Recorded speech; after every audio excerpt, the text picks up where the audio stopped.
Today, I'm joined by the founder of AMDC Films, the producer and director of the acclaimed documentary The Plot Against the President, former advisor in the Trump administration, and an all around badass and based queen, my friend Amanda Milius. Welcome. Hi, thank you so much for having me with a fellow based queen. Thank you very much. I consider this podcast a place to unite the based department to highlight all that is based and all that is holy.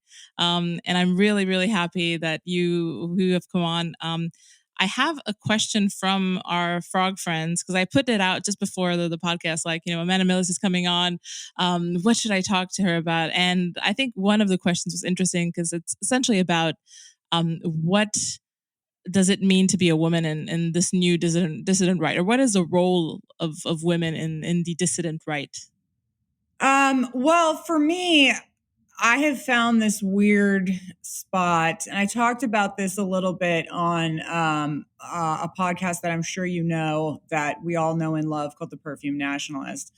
So it's a fag hag and two fags sitting there talking about the importance of masculinity in our culture. So that's sort of where I find myself is I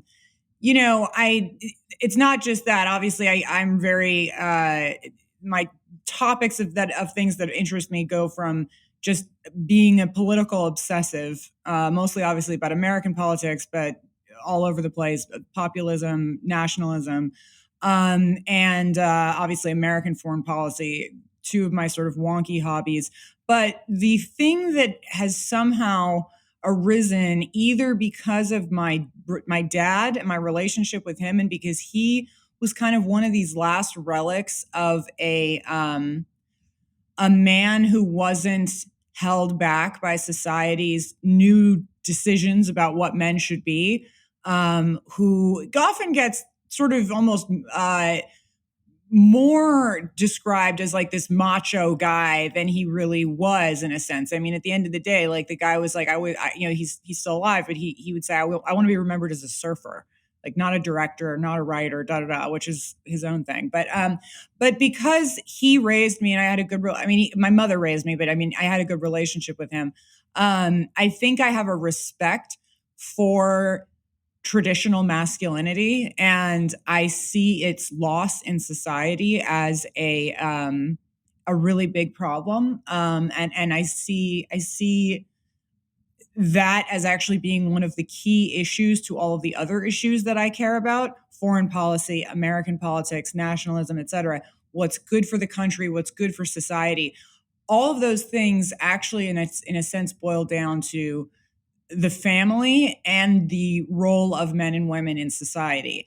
Now, that as a I suppose frog queen, that is it's an odd thing for me, because obviously, I'm coming at this as you could say I support a very traditional lifestyle. I think women were lied to early on. I think feminism was the worst trick that the left ever pulled on society as a whole. I mean, I think you can trace almost every major problem back to it. And so I'm clearly not a supporter of traditional feminism. I don't care what wave it is. However, my life that I live myself, and many people would say, well, that would make you a hypocrite, is quite different, right? I used to joke with people that I advocate for a very traditional lifestyle, yet I live like a lib. I live in an apartment with two cats and a career. But the reason that I say that is because I think that there's got to be a space for exceptionalism, and the reason that some people are exceptional is they are exceptional to something else that is the norm. And I think that, having worked in all kinds of environments, independent film companies, literary offices, the government for, as we know, 3 years, many different sort of work environments. I know I'm going to get some crap for saying this, but most women don't have any business being in the office, any office, let alone being told since they were little girls that they should be CEOs.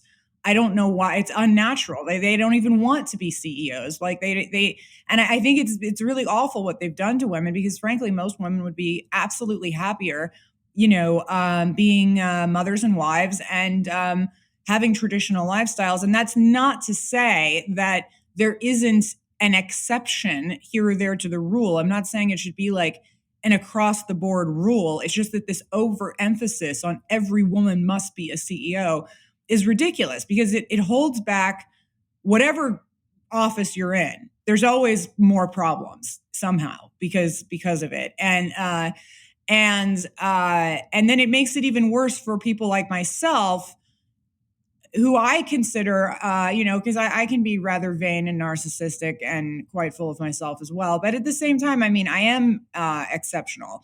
I have worked in all of these environments, and I worked in them differently than what I noticed a lot of the women around me, a lot of the women around me did. It makes it more difficult in our sense, because you're fighting against this kind of like internal, they're not allowed to do it externally anymore, this internal eye roll of like, oh God, like we've got a chick working on the thing now, we can't say anything. It's like, and I'm not like that. So it's annoying. It's really annoying to everyone. It doesn't, this feminist idea that women should be CEOs is actually really quite awful just for everyone, including exceptional women that do make sense in a work environment. Yeah, I mean, there's definitely a tension, being a woman on the right, and I feel it sometimes as well. I mean, my background's also, I've been in technology, I've worked in finance, I've had I have cats, I love cats. They haven't haven't gotten to a point where they eat me. I've stopped the train before that, and now I live a traditional life. So far, yeah, the two they're of us still here. may, according to a lot of places on the internet, two of us may end up being eaten alive by our cats, but hopefully the dolphin and frog kings will come save me before then. Hopefully, is that I don't know the dolphin thing. Isn't I it a shark? No more. I can't. It's not. I must leave it there. But okay, so cool. All of the animal creatures around all of the animal world on Twitter will come and help us. Okay, well that's comforting to know. Frogs and dolphins will come to my rescue.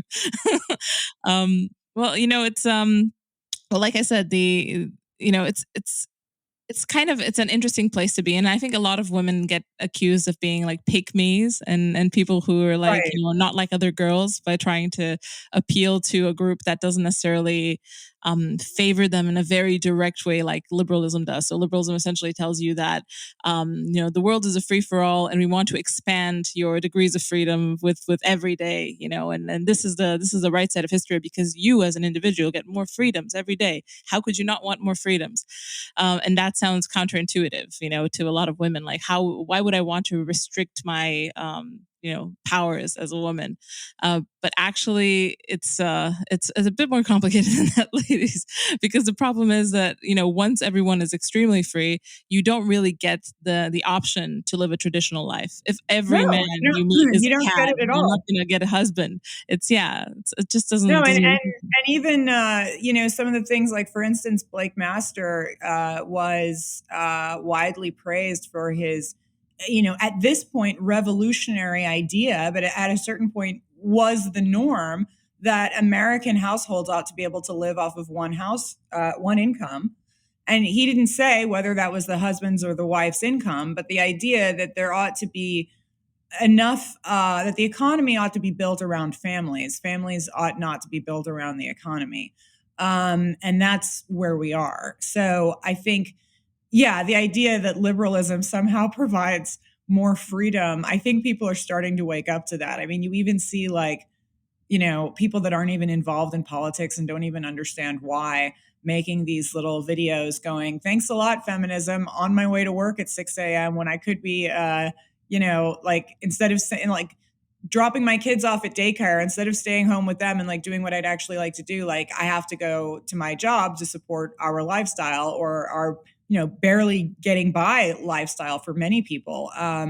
to have two incomes in a household. I mean, it's absolutely restricted women's freedom, because at the end of the day, they always pretended like it was about choice. They always use that phrase, obviously, with abortion is the most known thing, but they always use that it's all about, well, you won't be tied down in this family. And you're like, no, actually, you just, well, what you have now is this bizarro, world where, the recent controversy with this guy who, as far as I can tell, didn't really do anything wrong, but dated lots of women on these dial-up apps.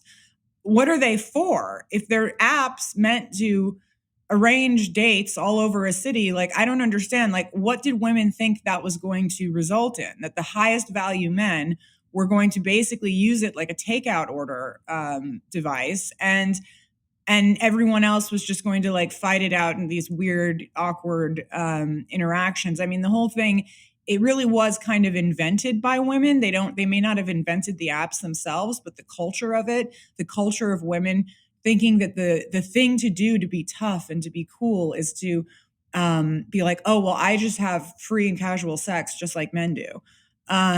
It's just completely counter to women's nature, most women's nature, let's say. It's not a surprise. I mean, they've created this world, so I don't really feel that bad for them. I think it's a shame for the younger ones that are sort of coming up, that are like teenagers now. They don't know what they're getting into. I mean, my niece is very young, and I hear about all kinds of things from her, and it just sounds very, just quite decadent and disgusting and just awful. So, there has to be some kind of a reckoning. It's the relationship between men and women, I think, has gotten even more strained than it was. They used to talk about this in the post-war world. One of my favorite periods of film was the post-war, American film noir. And a lot of that, the undercurrent to a lot of those themes was this sort of sexual tension between men and women in America at that time. And it was always done so artfully and beautifully in that period of time in film. And that has not exactly healed. It's not helped by women's reaction to it, which is one of the reasons why I think, I like to, again, because of my dad and because it's just the kind of characters that I'm drawn to. It's not just strong masculine men who are like, oomph, I go to the gym. It's not being afraid to be who they are and just not bending to society telling them to eat the bugs, to get in the pod, to just do the normal thing. Like, I've always been attracted in character and, in art, in fiction. One of the reasons why I optioned the McAfee book, to men who are just willing to say no and live their own life on their own terms. I think it's something that I really gathered from my dad, and it's one of the reasons why I supported Trump. I mean, it's all of these figures have something similar in line, and it's the ability to look at the impossible and say, I don't think it's impossible, and I'm going to do it. Yeah, there's also something between the theme of family and needing family and being tied into family, and also kind of not only putting up but glorifying these strong characters. Because essentially, what we've been told is that, one, you don't need family. Family is optional. Family can be toxic. You need to get rid of your ties to family if they don't serve you as an individual. There's a big not therapy only that, connection. and they'll hold you back from your real purpose in life, which is to be a CEO. Of course, of course, and I don't. Or spend your days working at some corporate institution that will forget you the day that you leave. I saw that in government. I mean, I saw these women coming to work after their maternity leave, and you're like, who's with your kid? And they were just so like dedicated to being at this job, this nameless, faceless government job that absolutely did forget them and move on the day they left or went somewhere else. And you're like, you gave all your hours in your day to that, whereas your child will never forget you. And, I say this obviously as someone who doesn't have children at this point. So, maybe my mind will change. I don't know. But at the moment, it just seems rather sad. Yeah, I mean, as someone who's just had children, yeah, that's very exactly the sentiment. At least for me. I mean, obviously there are many types of women, but if I was forced to go into like a like a DMV style job right now, I'd probably throw myself off the building. Like, no way. Um, but that's very interesting. Like, in case anyone does not know who Amanda's dad is, he is John Milius, a Hollywood legend. I have to admit, I did not know about John Milius before I knew about Amanda Milius because I'm Romanian. I'm interested in politics. I'm pretty much not a film buff. I don't know anything about anything in terms of film, so that's why. But I think the interesting thing and the kind of the layer that John Milius adds to the story, and since then I've understood what the legacy of your dad meant, is that he is one of these kind of problematic guys. Like, in terms of like the kind of dad that shows up in cereal commercials, he's not that guy, was he? So you kind of No. have to deal with him in a way, but he's still family. And by incorporating that in your life, you've kind of expanded your horizons. Like, you could delve into these characters even better. Like, I feel like that's such an important thing that people just don't do anymore. They don't put up with people. They don't struggle with people. They don't I don't know, they don't take them along throughout their lives. They just focus on their own stuff. And I feel like that's a very impoverishing way to lead your life. I totally agree. And I mean, I talked about this before, but, I would much rather have had, the dad, like my brothers, I think wished that he was a little bit more of your sort of traditional, like, show up at the T-ball game guy. I don't need anybody at the T-ball game. I'd much rather have, related to him at a slightly older age, and learned the life lessons that I did from someone who I consider a genius. And I think there's a lot of things I could complain about, but I got over that. I think, thankfully, young, was the idea that, a lot of people had sort of shitty parents. Like, there's a lot of people that have narcissistic parents. Yeah.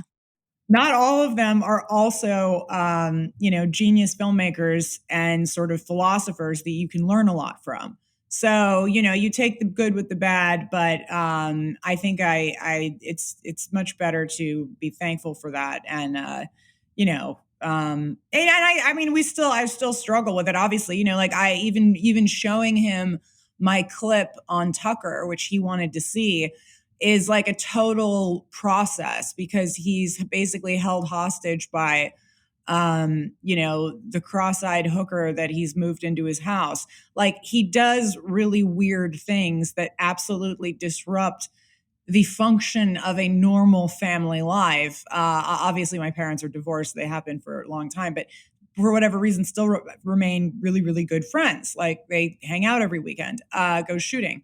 But so, there's things like that where I'm just like, you get really sick of the eccentricities on a day-to-day level where I'm like, yeah, this is so stupid that I'm not dealing. But at the end of the day, on the whole, I certainly think I'm very grateful for his, guidance and influence on me, I would say. Yeah, I feel like that's a very healthy way to look at it. That's probably even for me, the moment I felt like I've gained maturity is when I could forgive my parents.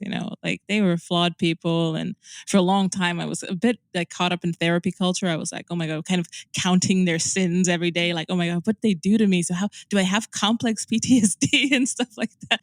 But No, whatever, therapy people. culture can be really insane. I mean, look, I'm from Los Angeles, specifically. I'm from like Bel Air and Beverly Hills. So it's a known thing that you put all of your children in therapy by the time they're 6. So I've been in therapy since I was like 6 years old. I've been in every single kind. This is just what you do in LA.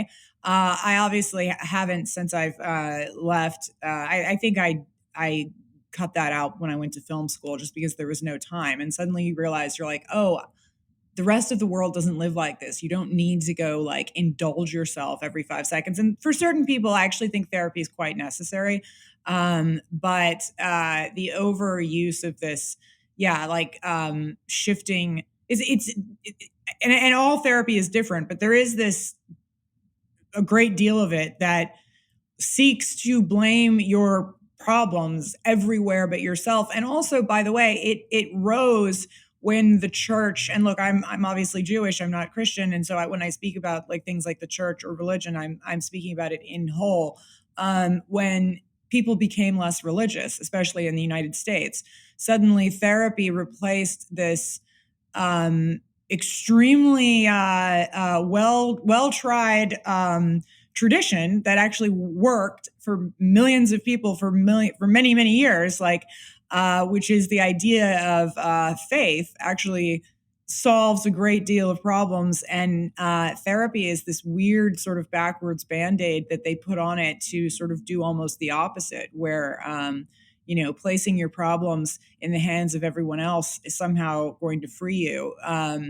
Is a very odd way. It's never exactly worked in human history, unless the place where you're placing your problems and asking for forgiveness and help is in God.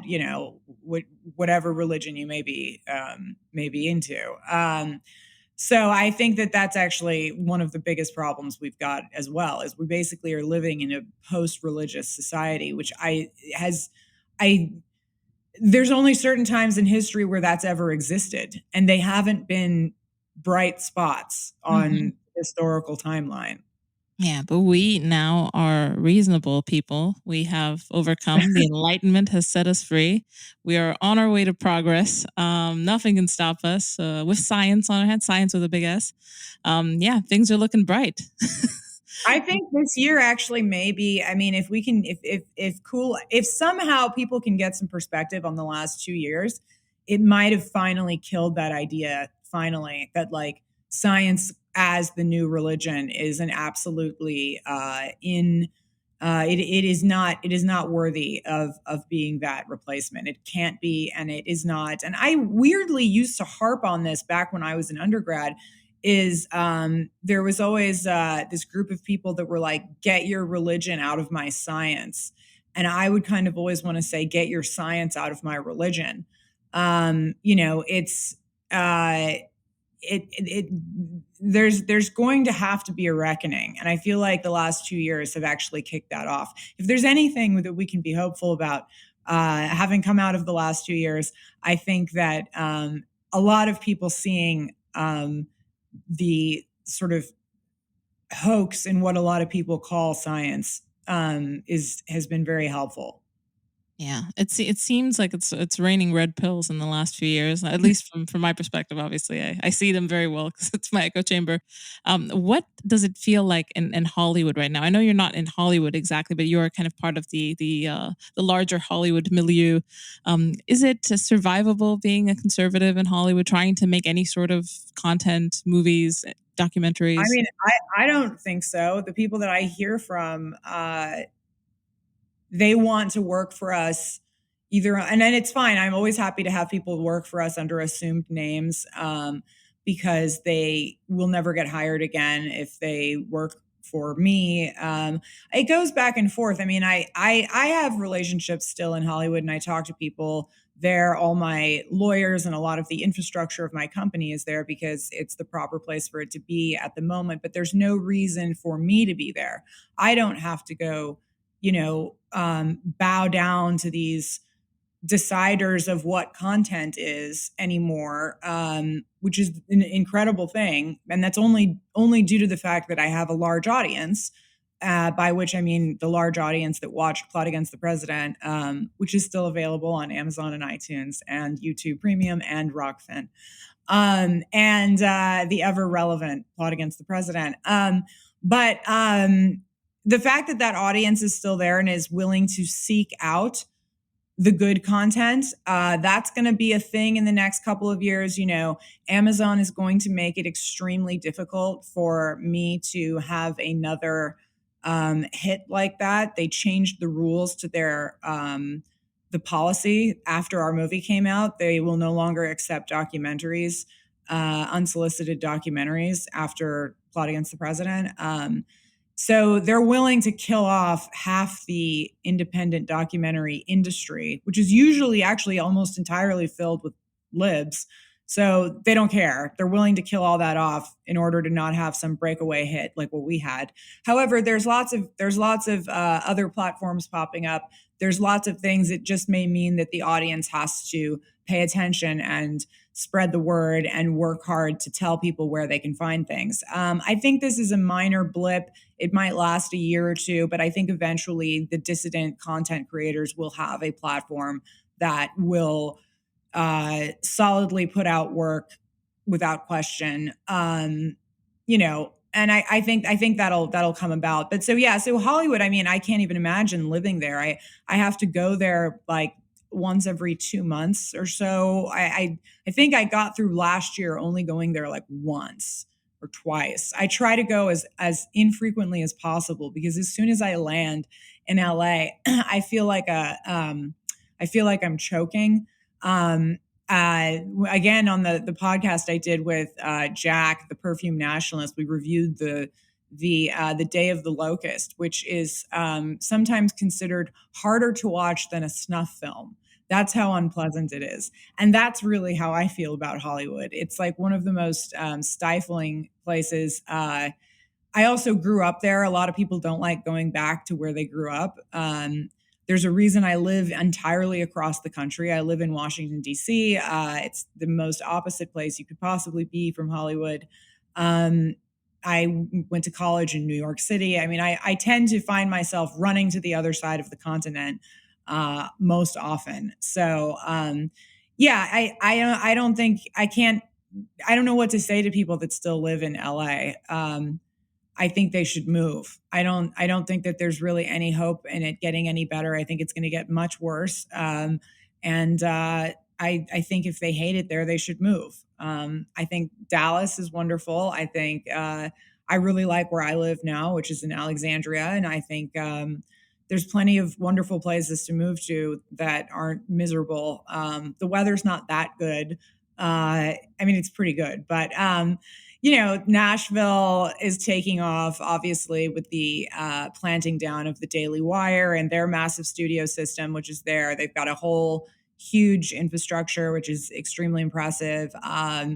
And lots basically in Florida. I mean, there's plenty of places to go. And I think it's all about I mean, we're at that point. I don't know why it's taken people so long to figure that out, but it's like, we're at the point where either you fix your own state completely, which in California, I mean, California GOP is one of the most corrupt, bizarro organizations ever. There's a reason I drove to Nevada in order to volunteer for the Trump campaign, and again in 2020 to work for the Trump campaign. I always go to Nevada. All my friends are there. It's a swing state. Even though it's got 1930s level corruption, it's more winnable than California. California is one of the worst places in all of America. So yeah, leave. um, is there another place, or is this essentially like if you were someone who would like to create dissident content or propagate some form of dissident art? Is there a place, or is it essentially you're on your own and you're wherever you in the world you are, there is a way to do it? Well, it's hard to say. I mean, look, there's plenty of places. Our thing is, I went to the best film school in the world. You don't have to go to the best film school in the world. I think it's great. I went to USC. It was amazing. There are film schools all over the entire country, and you can go to any of those in the United States. I would encourage young people to go to film school. It can't be replaced by just working in the industry. There are many things that you learn by going to film school that's irreplaceable. I would never have been able to make Plot Against the President essentially by myself with a small team of people who had not as much experience making movies as I did. Without having that background. So I encourage people to do that. I also would say, there's plenty of places where you can station yourself near enough to a big city that has any city that has a film school has people you can hire to work on your movies. And everyone is trainable. I mean, this is the thing, is that like movies are not like brain surgery. If you're good at just being dedicated and getting work done, I mean, there's certain technical elements that have to be taught, but you don't have to be in either LA or New York. You can be just outside of New York, for example, which is a really great place to be. You can be like I said, what they're doing with Daily Wire in Nashville, and what we're doing here in essentially DC is there actually is not a massive amount of talent that live here to draw on. But when we make movies, we travel, we go everywhere. Like, I don't care where anyone lives. Like, I can work with people from all over the place, because when we're shooting, sometimes we're shooting here, sometimes we're flying to San Francisco, sometimes we're going to Colorado, sometimes we're going, it's, you don't really need to be in one place. You certainly don't need to be in Hollywood. Also, like, there's plenty to be done in Orange County. If you really want to pull talent from Los Angeles, just open up shop in Orange County, which is something that we're considering doing as well. I mean, for the moment, due to the types of films that I'm making right now and the types of projects that I'm talking about for the near future, I am wanting to stay close to DC, because I am still a political person. I'm still very involved in politics, and it's something that I think is the right thing for us now. But eventually, yeah, I don't see any reason to go bury yourself in the heart of Hollywood and battle it out with like a bunch of libs that hate you, to try to work on like some TV show about like BIPOC lesbians living in a 4-bedroom apartment in Los Feliz or something. Like, I just don't want to do that. I mean, it's that's kind of my advice on it. Yeah, that sounds like essentially the embodiment of hell. Yeah, I would not recommend that. But that, I guess that's Netflix. Anyone wanting to work for Netflix, it's all lesbians all the way down. You were also an insider in the Trump White House. One thing that keeps getting mentioned in the dissident right circles is that essentially the problem with the Trump administration was that there wasn't enough muscle inside the administrative apparatus. So even with a few appointees that Trump had, essentially the 99.9% of the managerial structure of the country was still essentially controlled by the core regime. And there was just a sprinkling of people, which were partly competent, partly essentially just political appointees that were, Republican. But, is that the feeling that you've had from the inside as well? Like, could there be change within a structure like that?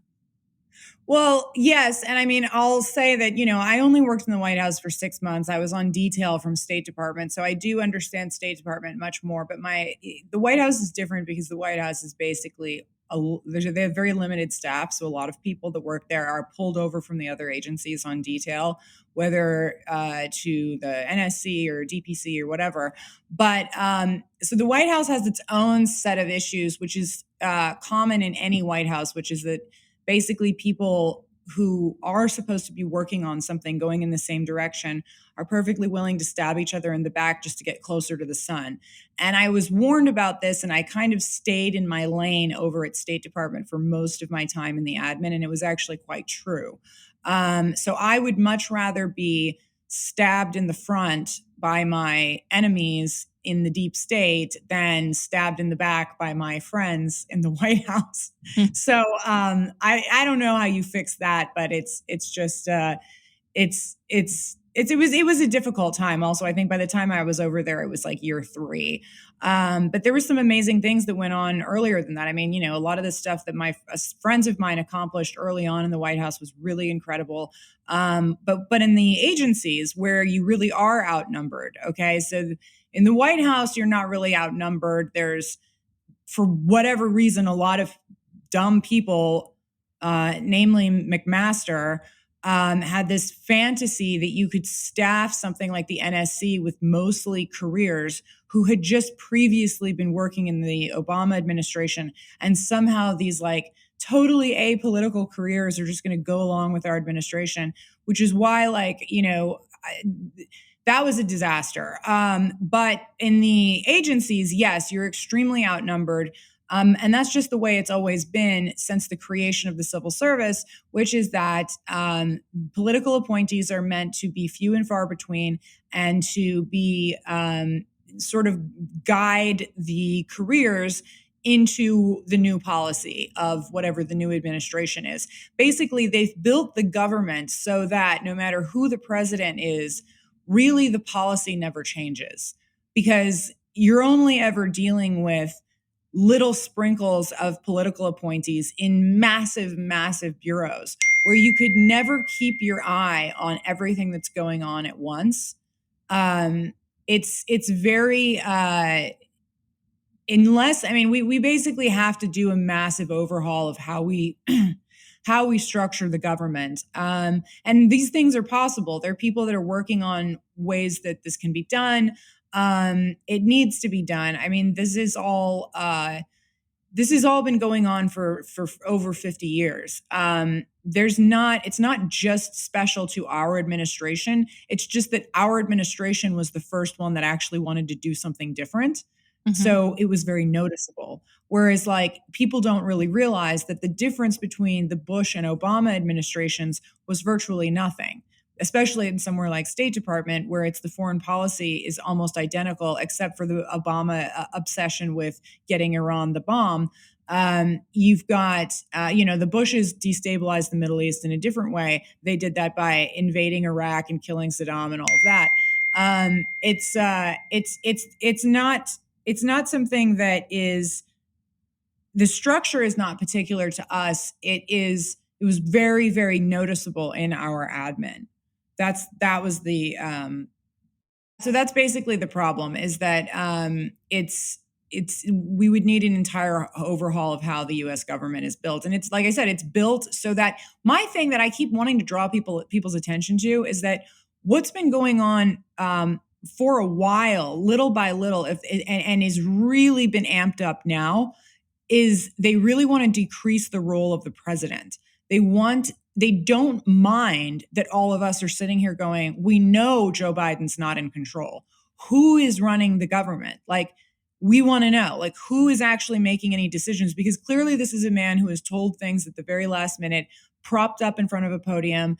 This is not somebody who's got who has any idea what's going on. This is very clear. And that is not like, they're not like worried about that. Like, the powers that be are not like, oh gosh, they know that the presidency doesn't mean anything. What they've been trying to do is reduce the role and power of the presidency for a very long time in favor of this behind the scenes, Politburo and the bureaucratic state in general. And they're really doing it now. Now it's definitely gone to another level. So that's something I think people need to watch. And that's why, again, Trump threw off their plans so brilliantly, because he is such a singular character. And he is such again, one of these type of men I admire, like a solo being who stands up and does what he wants, and clearly held power. Despite all of the complaints that some of us may have about how the administration was run personnel-wise, in the bigger picture, in the sort of mimetic picture, it was clear this was the boss. I mean, that's the guy's nickname, the boss, right? So he really threw off this multi-year plan that had been going on to diminish the role of the presidency in American politics. They basically wanted us to just be like, well, they wanted us to get used to the idea of, it doesn't matter who we vote for, they're virtually the same and nothing's going to change anyways, because again, most of these people's policies, they don't really change. They say things, but they don't really change. And even if they wanted to change, the bureaucracy is built like a brick wall to not allow for that change. And there's very few people who know how to work around it. So that's, yeah, I think that's one of the biggest issues that we have is there's a reason there's three branches of government, and the executive is run by the president, and they want to diminish that as much as possible. They want to tell the president, oh no, you don't have the authority to do X, Y, and Z, when he absolutely does. It's very, it's been going on for a long time, and it's hard for people to notice. It's hard for journalists to write about, but it's something that we absolutely need to pay attention to.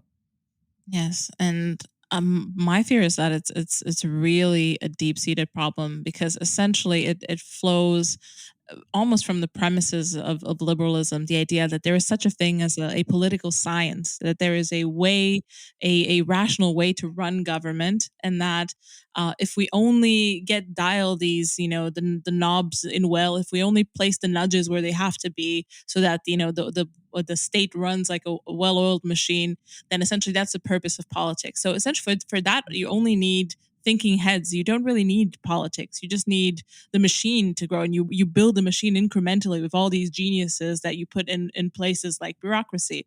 So it's no wonder in such a system, and you see this in all sorts of supranational organizations. The European Union is run like this even more than the US state. UN, yes, they're all run exactly like this, and you bump up against it, and it's like, yeah, it's, you know what, if they were looking for a series of geniuses, I wouldn't have a problem with it. What they're looking for is bureaucrats, and they're looking for people who will just expand, who will not consider where the money comes from, and will just find what they love is someone who can create a program and write like some totally cockamamie reason why they need said program, and then they can just shovel more money into it because it'll never go away. I mean, it is the hardest thing in the world is to end a program in the government. Like, I remember my friends and I, we used to keep on our wall, there was an actual memo, it was real, from Afghanistan, that said, it was an argument cable, something going back and forth about the amount of funding that was going to fund a program that did gay and lesbian puppet shows for CVE, okay? And CVE is countering violent extremism. Now, that is a phrase that they will tack onto anything. They can tack CVE onto,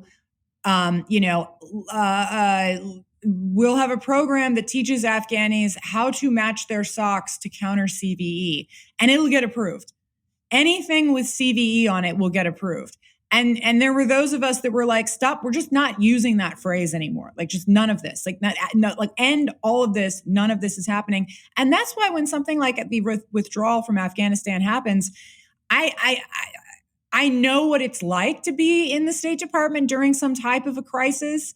But I just don't, it was really hard for me to feel bad for them, because I'm like, you guys did this.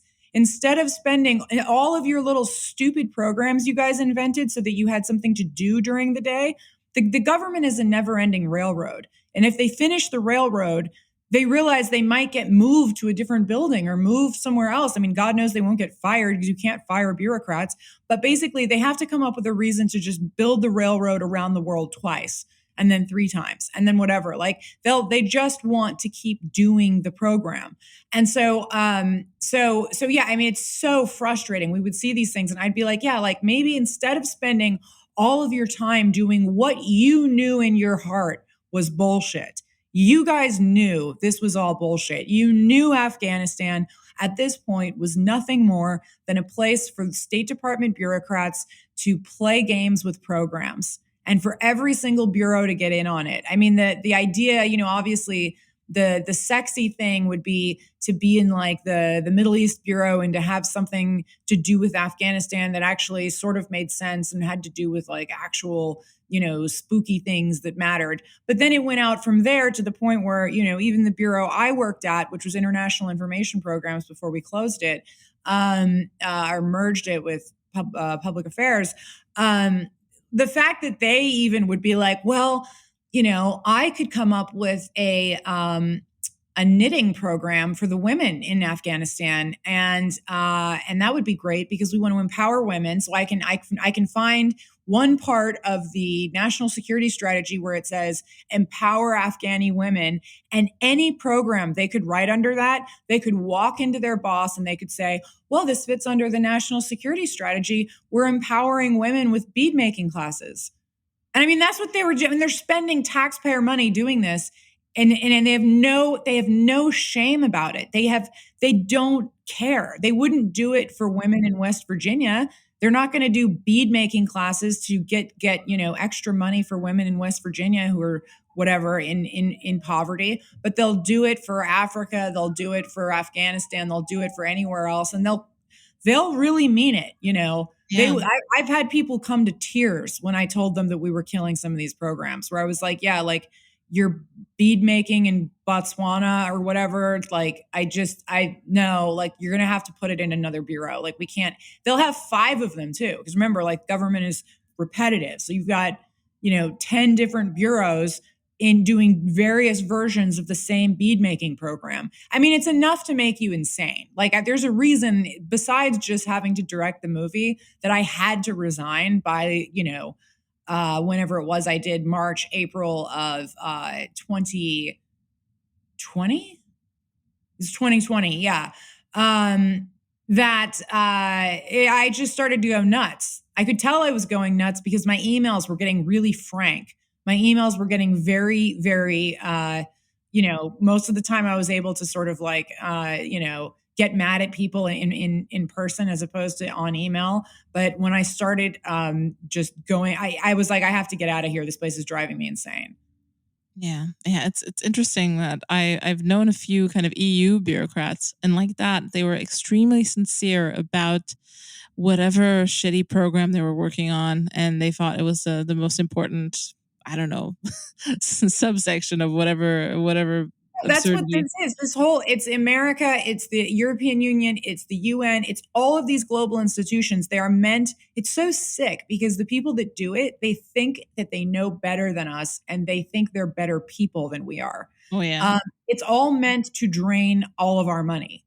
I mean, that is what it is. It is meant to absolutely, there's no reason why any of this should cost what it does.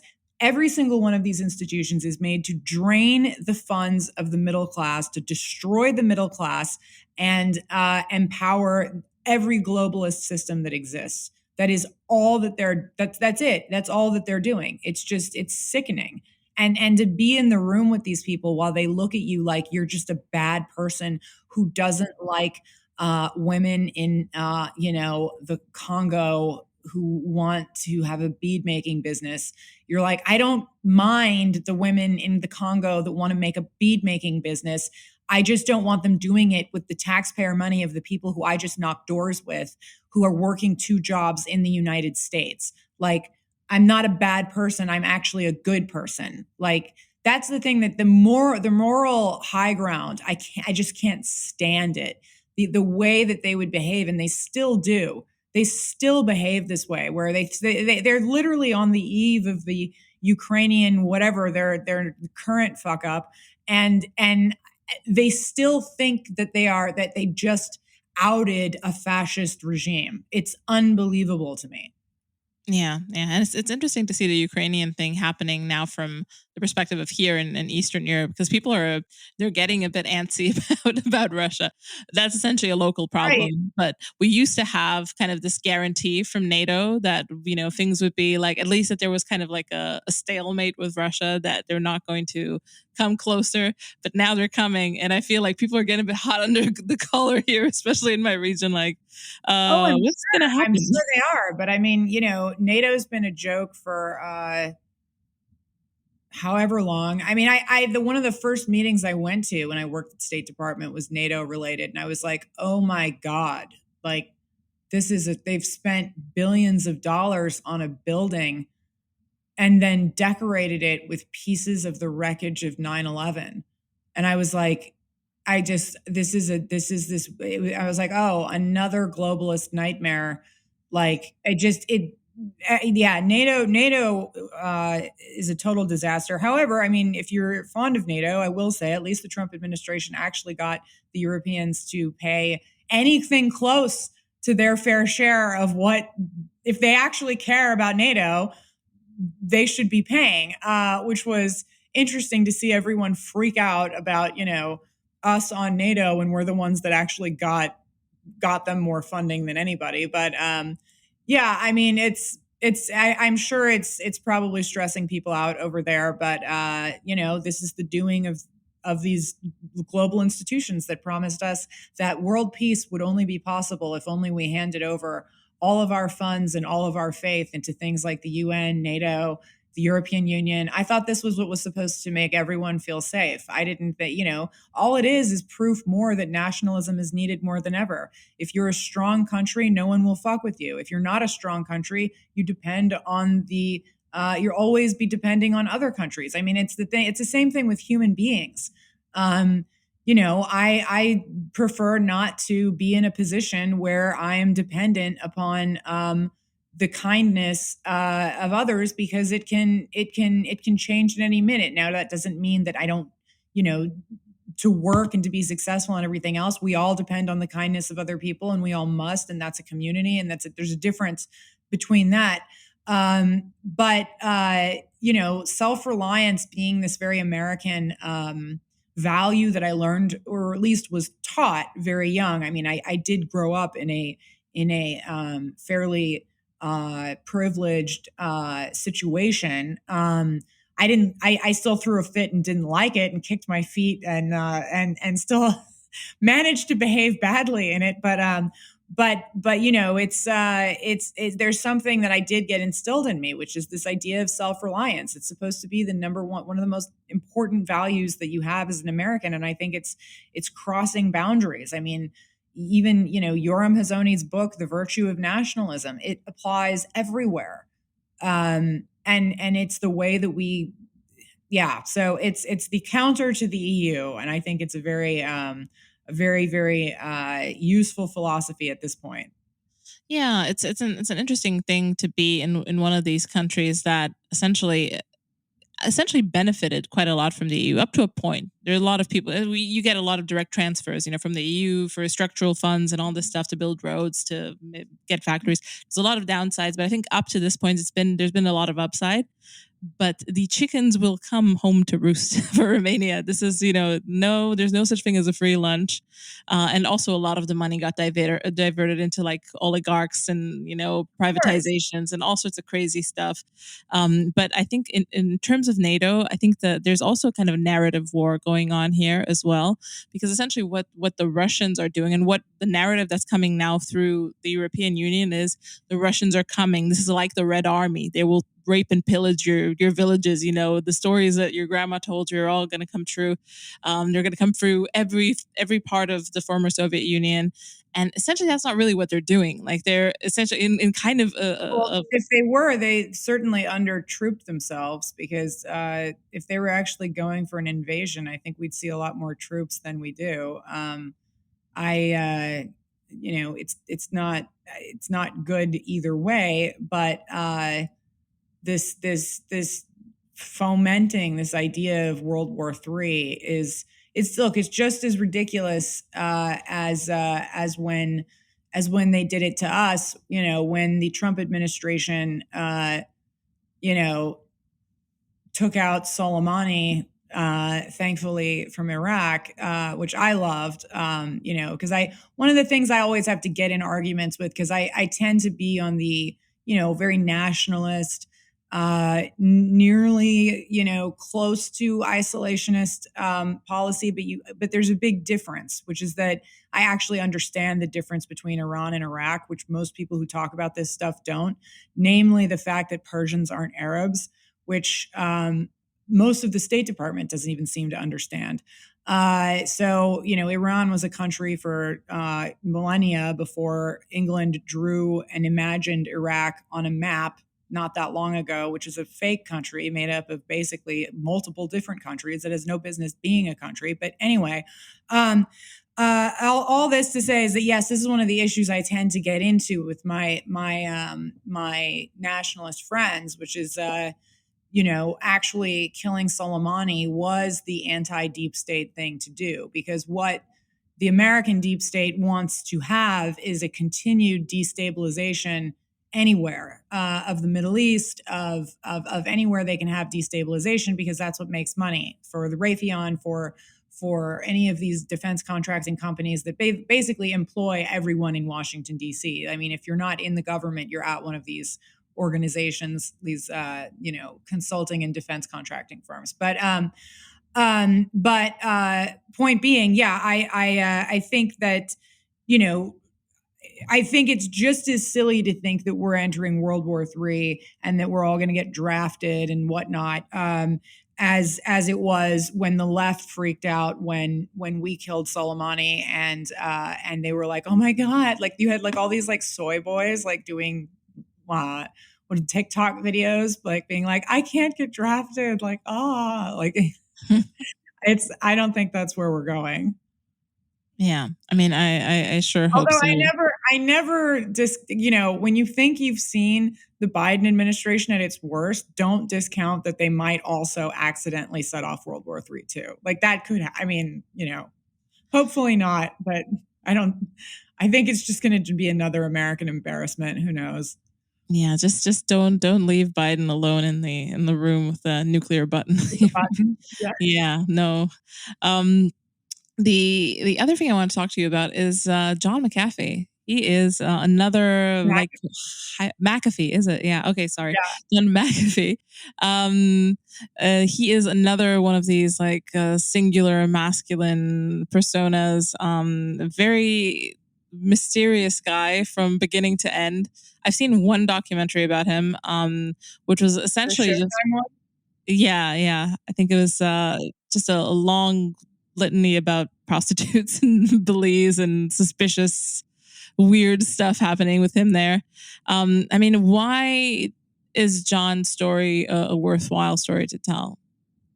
Well, because really it's never been told before. I mean, what you're talking about is like Hollywood's version of his life. And from my dad being somebody who Hollywood has taken a stab at impersonating or kind of, displaying here and there, I know how clownish it can be. And I actually think that he's a very important and interesting figure, especially at this time. I mean, for multiple reasons. First of all, the book that I optioned is a collection of tapes, which obviously I also optioned, that that McAfee had with the author. Like McAfee was reluctantly in any way involved in the previous documentaries.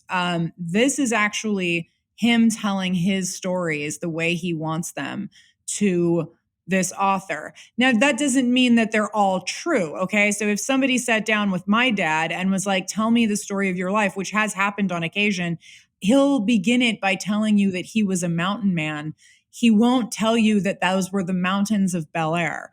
Like, it's like there's like these men take license, and I like that. I don't care. I think that's fine.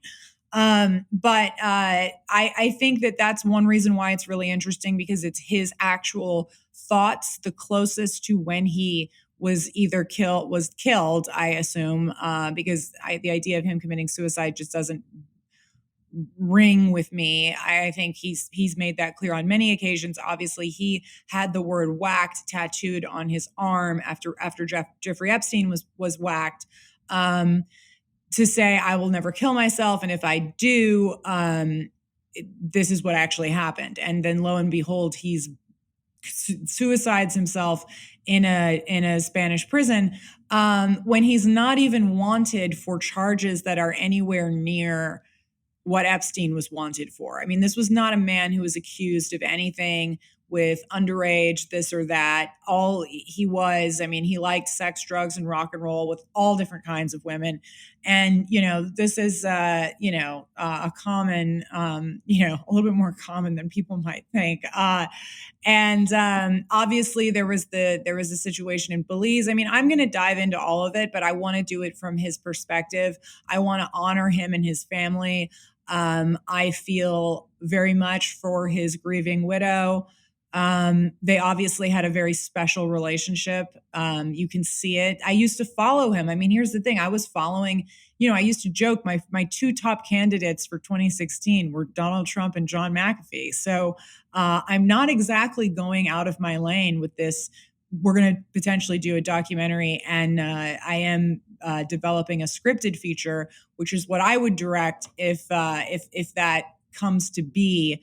To do that, we have to partner with the second production company because scripted features are so much larger than documentaries, that my company at the moment is built really as this documentary machine. But basically, I'm just very interested in him as an extreme. I think one of the things I talked to you about with Tucker was, how all of our brains, I think, work at this moment in time where America was the last frontier. America is not a country anymore. It really isn't the United States that we thought it was, or that it was 10 years ago. And it really even isn't the one it was 5 years ago. But it turns out it hasn't been for a long time. And so we're dealing with this post-American superpower idea that I don't think a lot of people are really ready for what that means. And so, when empires collapse, when republics collapse, what happens? And I'm not saying that that's happening today, or that that's exactly what's happening, or that should happen. It certainly shouldn't happen. I would like to do everything I can to make it not happen. But you look at ways people live in extremes. Some people move to the mountains, and some people build bunkers filled with ammunition and then get raided by the FBI and the ATF and murdered by en masse. Some people do all kinds of different things to sort of check out from whatever the political turmoil that becomes real turmoil is. And that's the problem, is I think we're living in a time where you've got a bunch of kids and people and social media and all of this stuff where there's political turmoil, and they don't realize that it's actual turmoil. The only people that I think are really feeling the actual turmoil are, frankly, people where you're living, for example.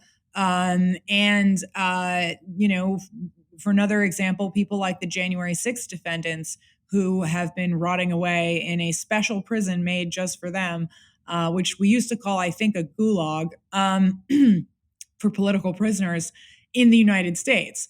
So, there are signs that the turmoil has become very, very real. FBI raiding journalists' homes, like Project Veritas's James O'Keefe, like what happens in my film several times, raiding the homes of the political enemies of the ruling class. Whether Donald Trump was in office or not, he was still not the ruling class. The ruling class was still, the Clintons, the Bushes, the people that were against him, or else we wouldn't have seen this weaponized DOJ show up at Roger Stone's house with helicopters and everything else. So it's very, to me, you look at lifestyles that are extreme ways to get away from the turmoil, because you ask yourself, like, what would I do in World War III? Frankly, I can't say this, but there's. I literally can't say this. I'm about to Fed post on air. But anyways, but what would I do in World War III? What would anyone do? I mean, one thing that people think about is they're like, well, I'll just get on my boat and just go away and just hang out, do sex, drugs, and rock and roll with, my weird life out on a boat. And, as Tucker said, they got to him anyway, supposedly. He ended up in a Spanish prison, killed. We don't know why. I don't know why being killed over tax evasion makes sense to anybody. So there's a lot to learn there. So sorry to blather on, but the McAfee thing is extremely interesting to me. It's more interesting than the Epstein thing in some ways, because so many people are doing really great research on the Epstein thing. I'm not saying I'll never do something about the Epstein situation, it's the same reason why I say I'm not doing anything about 2020 for a year or two. I don't work on things unless I know what I'm saying. I don't like, it's a different way of operating. Like our side has to be perfect, and every claim that I make has to be what I know to be true. So until I get to the point where I know every single word of every single thing I say and anything that I put out is true, I'm not going to do it. And because we don't have the power of the state, anyone who's making documentaries about certain things in 2020, certain things about the election, they simply don't know, because I'm not saying they're wrong. They could be right, but they just don't know. I mean, I worked on that election, and I can tell you that the only way that you could ever find out what actually happened is if you were given the powers of the state. You must have the investigative powers of the state and access to everything in order to figure out what happened. And it's not something that some group of people can do. And it wasn't even something that the campaign could do. And not to say that they shouldn't have been prepared for that and ready for it and all of that, but that's another story. So anyway, yes, long and short is that's one of the reasons why I'm extremely fond of John McAfee. I've always been very fond of him. I just find him so entertaining. One of the best tweeters to ever live. Aside from obviously our president Donald Trump and others, and I just am very fond of him. Yeah, he's definitely a kind of mesmerizing character. He's just super charismatic. Yeah, he's missed. I mean, it was. I remember. I mean, essentially the documentary, the one that I saw, the kind of the more high profile. I think it was a Netflix thing or Amazon thing. At one point, they really promoted it. He was set out to be like the bad guy, but I was just watching my husband. I was like, we're rooting for this guy. I'm sorry, he's pretty cool. They don't want people to be like that. They don't want free thinkers. They don't want anybody who's just like, you know what, fuck the system. I'm just going to do what I'm going to do. They don't want that. Of course, that's why people are like, oh, well, people are already putting out documentaries about this. You're like, yeah, but I haven't. Like, I could literally make a documentary about anything, and it will be different than anything else that ever happened. Like, I have no worry about these things, because it's my thing. It's my version of whatever it is. Like, I could make a version of, like, Terminator, and it would be different than anybody else's. Like, I don't have this like fear of like other, that there's other works out there. It will be nothing like mine. There's documentaries about Donald Trump too. Guess what? Mine's different. Like, there's documentaries about Russiagate. Mine's different. So I'm not too worried about it. Yeah, absolutely. And I do recommend people watch the Plot Against the President. The last question is a question of the show.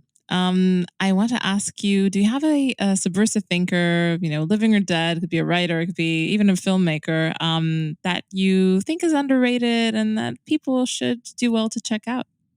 Well, I don't know if he's underrated, but whenever I'm talking to someone and they're sort of getting red pilled, which is actually something that happens a lot after people see the movie, people seeing Hoaxed and Plot Against the President kind of back to back will pretty much red pill anyone.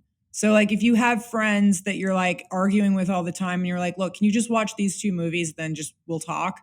It's really effective because they're not hyperbolic. They don't take the side of one party over another, and they're just truly based in fact that's inarguable.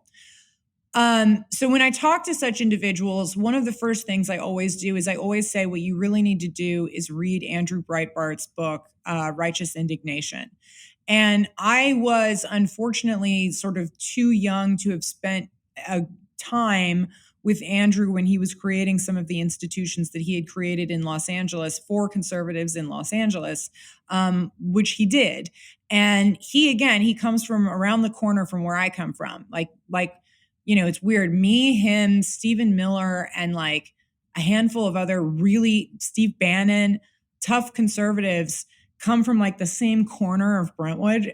There's something in the water. It's weird, but like, but Andrew Breitbart was so significant in waking up people that are waking up other people now.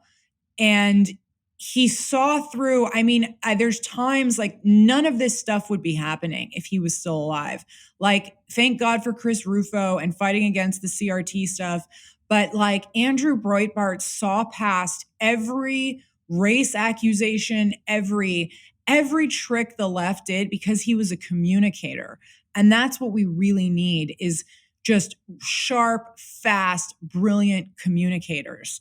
Alan West said something like this recently. He was like, he went through, it was this speech at CPAC that I watched again recently because I had to send it to someone.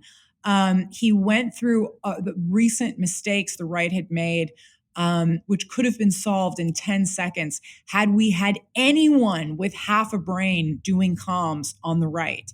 And it's something that we've got to work on, because you know what people do? They get in government and then someone puts their girlfriend in the comms position because they're like, oh, she's a girl. She likes to talk. She can do communications. No, like I want trained propagandists who are like Machiavellian to the soul. Like I want, like I need, it's, yeah, like I this is going to sound really like pretentious and conceited, but I am a little bit of a narcissist, having been raised by two of them. Like I always said, like I need to like clone myself like 10 times to do proper comms on the right. And the best way I can point people in doing it is watch everything that Andrew Breitbart did, watch every argument that he got in and how he dismantled it, everything he did to make fun of the left. The man was so influential on me. And this was back before I could admit that I was, when I was still going to film school or I was working in the film industry in what little way I was in various, I was actually working in some fairly big independent entertainment companies and things like that. But everything I would console myself by going either running or walking, but listening to Andrew Breitbart's arguments in my headphones. And he is definitely, you've got to read the book, because the book is a journey of his journey to becoming right wing. And it's so everyone will find something in it it speaks to them. So Righteous Indignation, watch everything he ever did. Absolutely Andrew Breitbart. Excellent. Yeah, I love Andrew Breitbart. Yes. Thank you so much, Amanda, Thank for you. coming I'm on. so glad we got to do this finally. Yeah, me too. Me too. I point everyone towards Amanda's wonderful Twitter page, and also towards the Plot Against the President documentary, which is out on everywhere. Fine. Amazon, iTunes, and if you don't, Amazon, iTunes, YouTube Premium, and if you don't want to support any of those companies, you can get it on Rockfin for crypto. Okay, awesome. And the John McAfee documentary, any ideas on timelines? Well, we just optioned the material. Let me just give you an example. When we optioned the material for Plot Against the President, we didn't tell anybody. We optioned it in like September of 2019. And we didn't begin shooting until the end, like we did some winter stuff early on, but like May of 2020 of 2020. So and it came out in October of 2020. So we're a year off for sure.